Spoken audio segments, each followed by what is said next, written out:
to another episode of The Traumatic God. Today, I want to talk about a subject matter that has probably affected every person listening, and that is depression. Depression can creep up on you, and you won't even know that it hit you.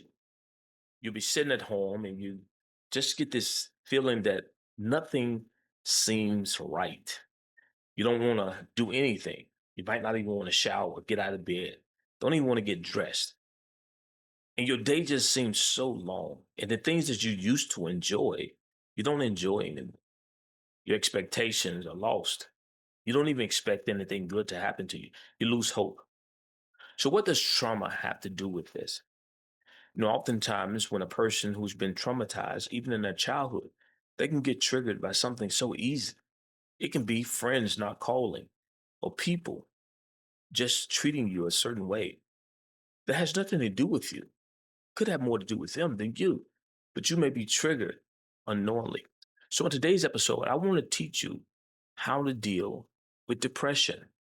Depression is for a season. It won't last always, but you have to know when you're in it and you have to know how to come out of it. Because if you get stuck there, you can make some decisions that could change the course of your life forever.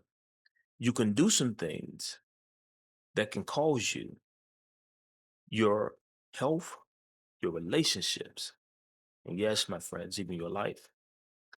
So, what is depression? A lot of people have a lot of definitions for it, but it's just, for me, it's just having that feeling that you don't want to live anymore. You don't get any excitement out of anything. Life has just become a chore to you. Life doesn't even become fun. You don't like living. I mean, it's almost like a step from suicide. You just exist. And so oftentimes we find ourselves in this routine where we go about our daily lives and everything seems routine. There's no expectation, there's no hope for anything getting better. Things have began to seem so routine. You get up in the morning, there's no expectation for anything great to happen in your life. Things seem mundane. As a trauma victim, one of the things as a trauma survivor that I've realized is that you have to be intentional. You have to go to bed with a plan for the next day. If you don't plan for the next day, the day will get ahead of you when you wake up. That's one of the things I had to get into the habit of, making plans for the next day.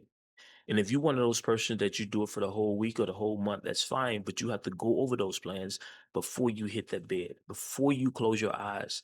You have to go over in your head, what am I doing the next day? What is the first thing on my agenda when I step out of bed? Because if you don't do that, my friends, what's going to happen is you're going to wake up and the day's gonna get away from you. You're gonna start scrolling on social media. You're gonna turn on the news. You're gonna see a story that's gonna captivate your mind for the rest of the day. And before you know it, you're talking about something that you had no intention on talking about for the rest of the day. It has captivated you. So before you lay down, you have to deal with your tomorrow, or your tomorrow will deal with you. So this is how you deal with depression: is that you have a plan. You plan your day. You don't let your day plan for you. So this is how many people fall into the step of depression because they have no plan for that day. And so they just wake up in the morning with nothing to do, nothing planned in their lives. And so they become depressed because there's nothing to do. There's no expectation. There's no goal in mind. So here's what you do, my friends. Before you go to bed at night, I want you to plan. I want you to say, when I get up in the morning, this is what I'm going to do. The first thing I'm going to do, I'm going to do A, B, C, D. Now, for me, that can be read a chapter of a book on trauma. I'm gonna read a chapter on the book. I'm gonna put 3 points in my diary, what it is that I learned from that particular chapter, and how can I make these 3 things applicable in my life.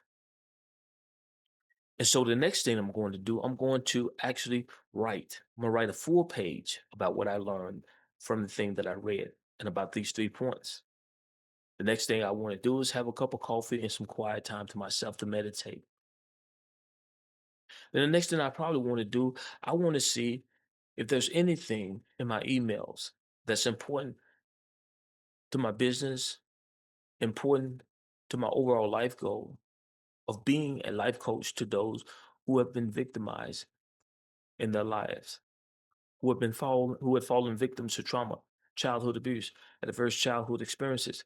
Are there any organizations that I can reach out to today that I can help them understand adverse childhood experiences? So now I'm planning my day. I already planned it before I went to bed. Now I'm just executing. And before you know it, I have an agenda. I'm exercising throughout the day. My day is not getting away from me. And as I begin to check off those lists, the things that I already planned the day before, it seems like I'm accomplishing something. My day has purpose. My life has purpose. It's hard to be depressed when you're on a mission, when you're accomplishing a goal. Most people get depressed because they feel like they have nothing to do. They feel like their life has no meaning. They feel like they have no goal in life. Ask any depressed person. Just walk up to them. If they're depressed, ask them, what is it that you're trying to accomplish in life? And the first thing they're going to tell you is, I don't know. Or they're going to tell you the thing they set out to do is not happening in their lives. And then you can ask them a follow-up question. What have you done lately to make that thing come to fruition? And they won't be able to give you the steps that they've done. Execution and a plan is the key to fight off depression. People who are depressed are usually working on somebody else's plan. They're doing something, working a job for somebody else and making somebody else's dream come true. And they haven't tapped into their own dreams. You get that? Dreams and depression. If you don't have dreams, you're going to have depression. What are your dreams, my friend? Can you name them? Do you know what they are? Even if they're crazy, even if they're audacious, big audacious dreams, as some call them, they must be big to you, but they must be able to be accomplished by you. They may seem crazy to everybody else, but when it comes to accomplish your dreams, you must believe in them. You must have faith in them. Here's another thing to fight off depression. You must find a way to communicate your feelings, your true, raw feelings. Now, if you don't communicate with another person, you must communicate either with a journal or a higher power. Me, I'm a Christian. I believe in God, so I communicate my true feelings to God. Because here's the thing, a lot of people can't handle the real you. Everybody has expectations of you. They can be flawed, they can be they can be unrealistic, or they can be below what your expectations are of yourself. People look at you based on what they expect from you. And if you don't measure up to their expectations, they may become upset. They may feel let down. But here's the thing, you don't live by other people's expectations, you live by yours. So you have to develop a communication with someone that you trust, you have faith in, and that you're accountable to. For me, that's my God. I'm a Christian. And so I hold myself accountable to this God. And I express myself wholeheartedly, truthfully, how I feel, no matter what it is. If I'm sad, I'm mad, I'm angry, I'm glad, I'm joyful. Those feelings go up to this God. And yes, sometimes I journal to myself so I can look back and see how it is I felt on a particular day and how I've grown through those feelings. I can look back and rejoice and see how I've overcome some of those feelings that I was feeling in the past and how God has brought me through some of the things that I thought I'd never get through. For you, it may be a person, maybe somebody you trust, maybe a group that you're in, that you are part of, that you can come into. For me, it was a men's group. One of the things they used to ask me in the men's group, they would say, hey, what are you feeling today? And don't give us this okay or all right. Give us a word, a feeling word. That's hard for a man. Give you a feeling word. And sometimes I would say, I'm overwhelmed. I'm sad. I'm joyful. And they would say, elaborate. And I had to elaborate. That helped me to tap into who I was and what I was feeling in that moment and where those feelings came from and what helped me get over those feelings or tap into those emotions. My friends, depression is a state. It's something nudging you to figure out what is it that you want out of life? What is it that you can do about your life right now to make you feel better? It's just a season. You won't be there forever unless you decide to stay there forever. You see, I learned that the hard way. See, life is a choice. You can choose to be where you are, or you can choose to go somewhere else. But it all starts in the renewing of your mind. That's what the Bible tells us in Romans 12:1 and 2. Be ye transformed by the renewing of your mind. That's where change starts. Now, I know what you're saying, but Kevin, I thought change starts in your heart. It does, but the seed is always planted in the mind first. You have to think first, I want to change before it can get in your heart. You see, the heart is hard to change, but the mind, you can plant the seed in the mind and say, I want to change. That has to start here before it ever gets here because the heart is a lot harder to change. Because if it doesn't change in the mind first, it'll never get down to the heart. So you have to make up in your mind, I want to change. And as you make up in your mind that you want to change, you start making the necessary steps. And all of a sudden, your heart connects to your mind. And then the change occurs. Now, this is not going to be easy. This is going to require that you tell the truth and be honest with yourself. If you're depressed, you're going to have to admit that. And you're going to have to say, hey, what am I doing wrong? Or what am I not doing? And I'm going to tell you something that's going to hurt. And I'm going to be honest with you. Depression is hard to come out of. And I hear people all the time say, oh, just get over it. Man, snap out of it. It's not that easy. Depression is one of those things that you really have to fight. It's going to take a lot. My friend, it's one of the things that you're going to have to battle. And you're going to have to make up in your mind. Mel Robbins, she has a book. I think it's called The 5-Minute Rule, The 5-Second Rule, I think it's called. And I haven't read the book, but I know the concept, right? You give yourself, and I do it every morning, right? I open my eyes and I say, Kevin, if you lay here, things are not going to get any better. You can lay here and get 10 more minutes of sleep. It's only going to get harder to get up. It's only going to get harder to get up. The longer you lay here, it's going to get more difficult to get out of this bed. So you might as well get up now. And I count down, right? And I just jump up out of bed because if I stay in bed, it's going to be harder. Because I know I can lay in bed all day if I have nothing to do. I can lay in bed and make excuses. But if I get up, brush my teeth, take a shower, and I put on some clothes like I'm going somewhere, like I'm going into the office, because working from home, it's hard because you have all the amenities right before you. The refrigerator, you got the TV, right? You don't have to get dressed. You can lounge in your clothing. You got everything in front of you. You don't have to go into an actual workplace and pretend you can be yourself. To be a business owner, to be self-employed is hard. It's easy working for somebody else because they tell you where to be, when to get there, when you can leave, what breaks to take, what you have to do when you get there.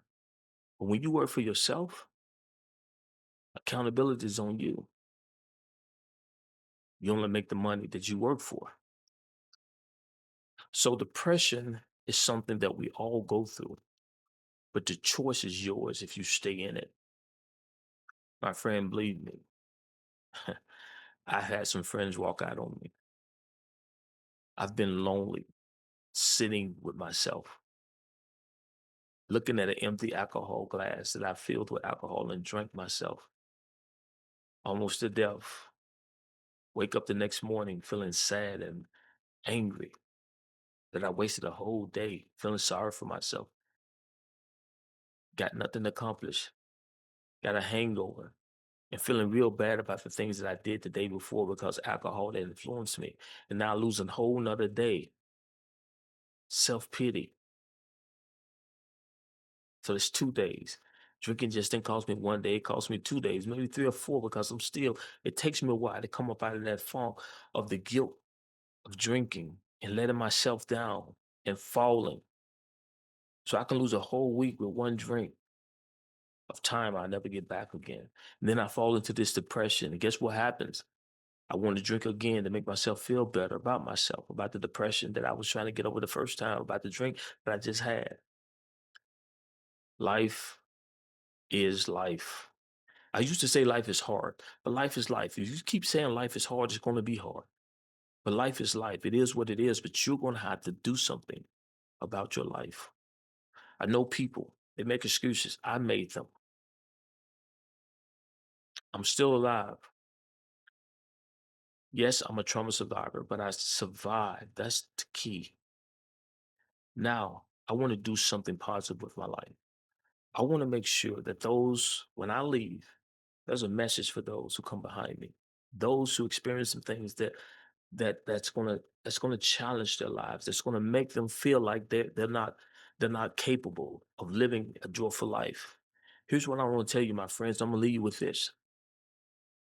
If you survive what you've gone through, there's a reason for it.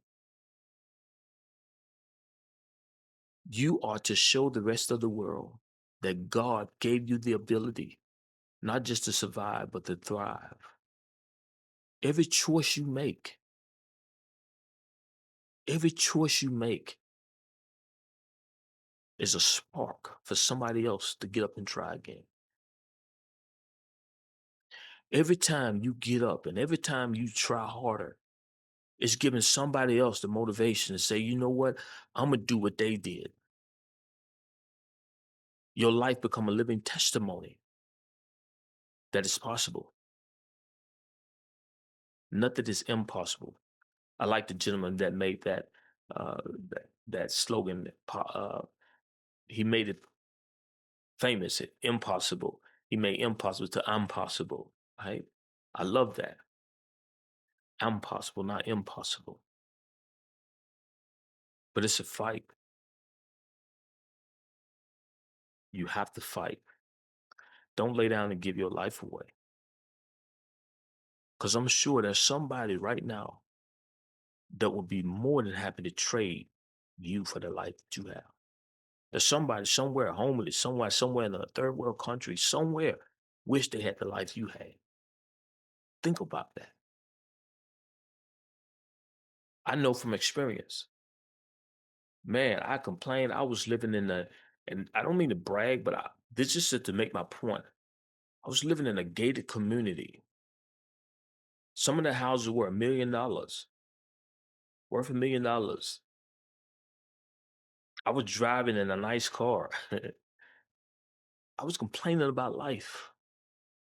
I was retired at 45 years old, people. Retired. I was complaining. Can you imagine that? Complaining to God, retired at 45, staying in a subdivision, a gated community with $1 million houses, in good health, and I'm complaining about God. I'm complaining to God that I don't like the life that I live. Can you imagine that? That's what I was doing. And I was depressed. Man, I had to slap myself awake. Like, what are you doing? You know how many people would have traded spaces with me? Man, I just snap out of it. So depression exists. I'm not taking that from anybody. It exists. It's real. But here's what I want to tell you today. Yes, you're depressed. Yes, it's real. But life is about choices. It's about choices. It's the ones you make and you don't make. I had to get up when friends wasn't calling, when they cut me off, when they stopped communicating. I had to say, okay, I can blame them. I can have a pity party, or I can get up. I can go to the gym. I can use this extra time that I was using, spending time on the phone with them, hee-hawing and all this, having conversations that wasn't leading me in the world, or I can write a book. That extra time that I was spending on the phone, that 30 to 45 minutes, an hour I was spending drinking drinks with them, hanging out with them, now I can take this time and I can do something else with it. I can grow.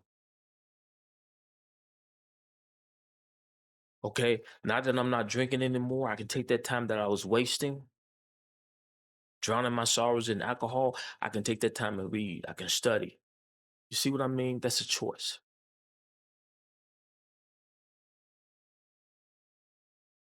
And while I'm doing those choices, I can also meditate and I can also go back and see why I made those other choices.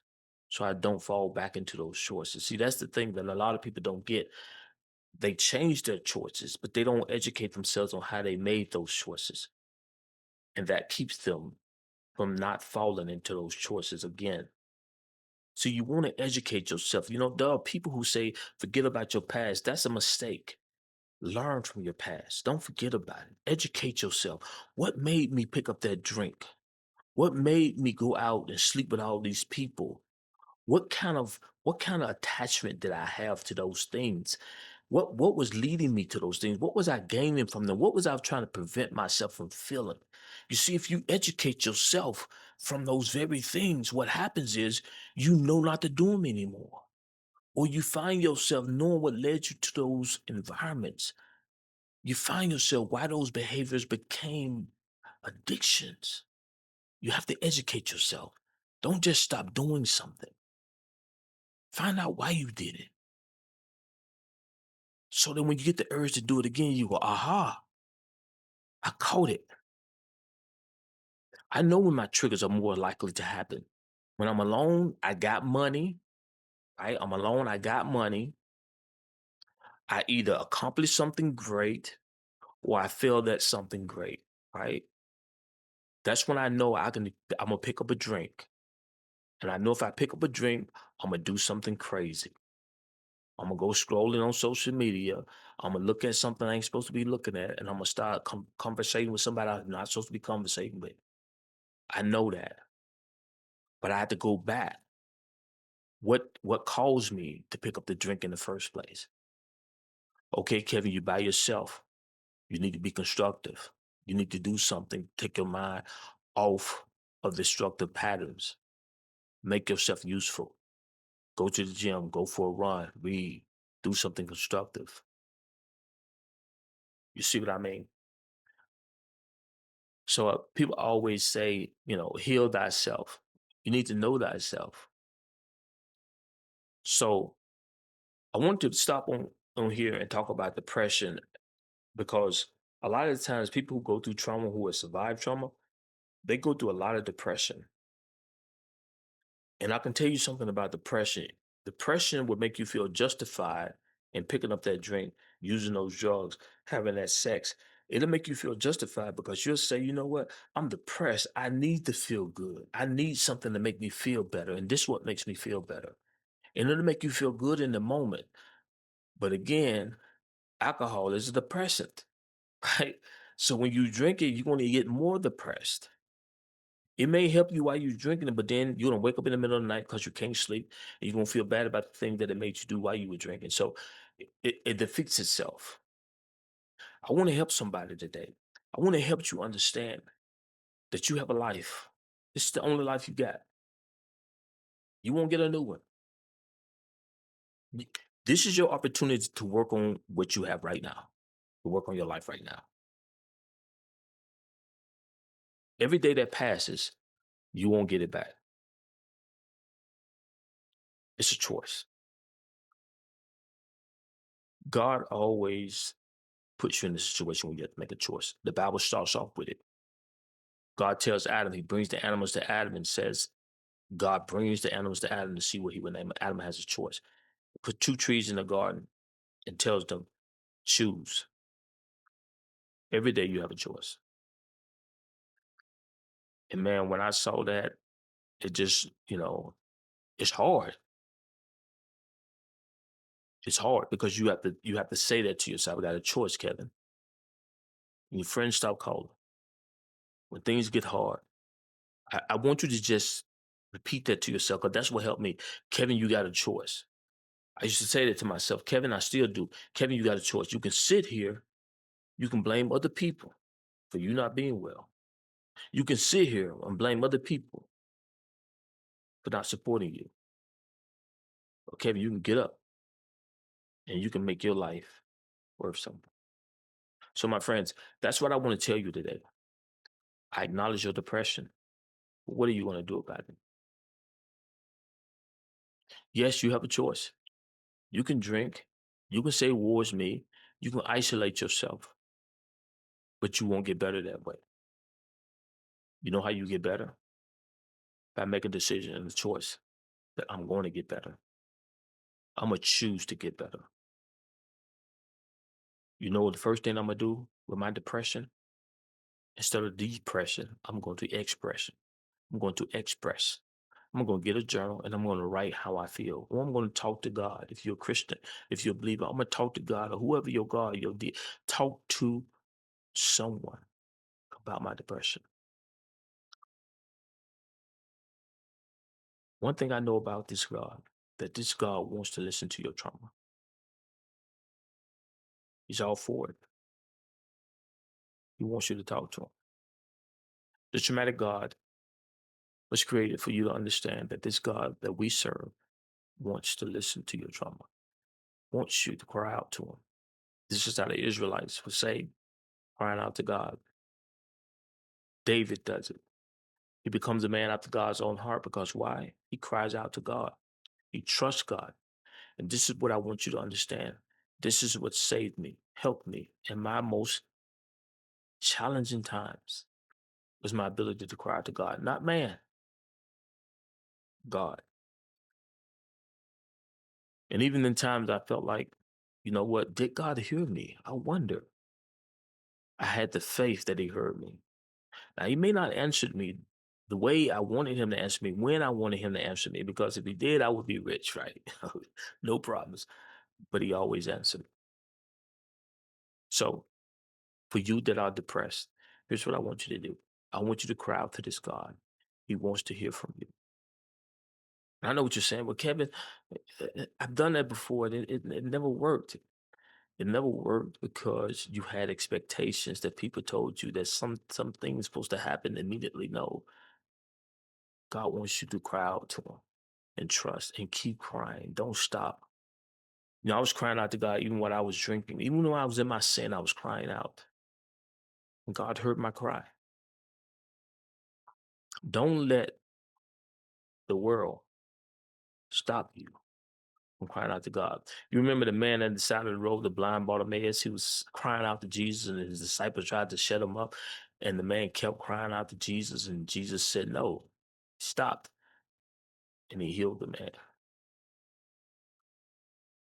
So if that's you, if you're depressed right now, I want you to cry out to this God. He's going to hear you. And I want you to keep crying. I want you to keep crying. I want you to watch God act on your life. So that's my time. Listen, until the next time, God bless you. We'll see you. Peace.